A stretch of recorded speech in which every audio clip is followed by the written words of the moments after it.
சவுலின் நாட்களில் அவன் அந்த எதிரி என்ன பண்ணான்னா, பாருங்க, பிசாசு வேலையை சொல்லி முடிக்கிறேன். சவுலின் நாட்களில் அந்த எதிரி என்ன பண்ணான்னா, சவுலின் அரசாங்கத்தில் யாரை பிடிச்சானா, கொல்லன் ஒருவனும் இராதபடி கொல்லனை மட்டும் பிடிச்சிட்டு போயிட்டானா. ஏன்னா அவன் தான் ஆயுதம் உண்டு பண்ணுறவன். 2 பேருக்கு தான் ஆயுதம் இருக்குது, மீதி ஒருத்தருக்கு ஆயுதம் இல்லை. யாருக்கு? சவுலுக்கும் மகன் யோனத்தானுக்கும் ஆயுதம், வேற ஒருத்தனுக்கு ஆயுதம் இல்லை.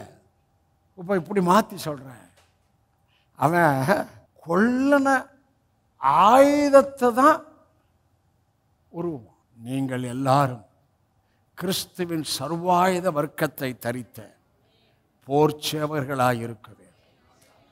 விசுவாசம் என்ற கேடகம், நம்பிக்கை என்னும் தலைச்சீரா, சத்தியம் என்னும் கச்சை,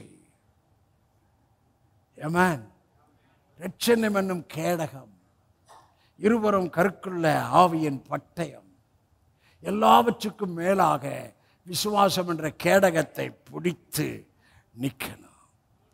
பொல்லாங்கனையும் அக்கினியாஸ்திரங்களை அவித்து போடத்தக்கதாய், அவனுக்கு எதிர்த்து நிற்கத்தக்கதாய் சர்வாயுத வர்க்கத்தை தரித்தவர்களாய் நீங்களும் நானும் நிற்கணும். நடக்கிறத பார்த்தாவே பயப்படணும். உங்களிலிருந்து காற்று அப்படியே அவன் மேலே அடிக்கணும். உங்களிலிருந்து தென்றல் காற்று அடிக்கணும். உங்களிலிருந்து அந்த உஷ்ணம், அவர்கள் பாவங்களை பட்சிக்கிற அழிக்கிற அந்த ஹோலி ஸ்பிரிட் உஷ்ணம் அடிக்கணும். உங்களிலிருந்து ஒரு கம்ஃபர்ட் காற்று, ஒரு ஆறுதலின் காற்று அடிக்கணும். இந்த ஆறுதலின் காற்று உங்கள் வீடு முழுவதும் அப்படியே உங்கள் மூலம் அடிச்சுக்கிட்டே இருக்கணும். ஒரு சமாதானத்தின் காற்றை உங்கள் வீட்டில் பேசுகிறேன், ஒரு ஆறுதலின் காற்றை உங்கள் வீட்டில் பேசுகிறேன். உங்கள் பிள்ளைகளுக்குள்ள விஸ்டம், ஞானம் என்ற காற்றை உங்கள் பிள்ளைகளுக்கு பேசுகிறேன். உன் பிள்ளை படிக்கலை நினைக்காத. உன் பிள்ளைக்கா தோத்திரம் ஒன்று.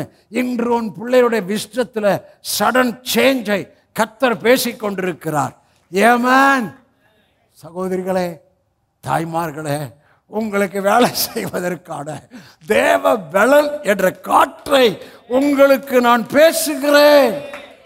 உங்கள் வீட்டில் அவர் பிரசன்னம், உங்கள் வீட்டில் அவர் சமாதானம், போக்கில் வரத்திலே ஆசீர்வாதம், வெளி அளவில், கவர்மெண்ட் அளவில், பொலிட்டிக்ஸ் அளவில், பெரிய பெரிய செலிபிரிட்டிஸ் அளவில் உங்களுக்குள் இருக்கிற அந்த ஹோலி ஸ்பிரிட்டுடைய காற்று அடிக்கும் போது அவன் பார்வை உங்கள் பக்கம் திருப்புகிறதை, நம் பக்கம் திருப்புகிறதை, பெரிய ஒரு பாதிப்பை உண்டு பண்ணுவதை கர்த்தர் இந்த ஆராதனையிலே திருவுளம் பற்றுகிறார்.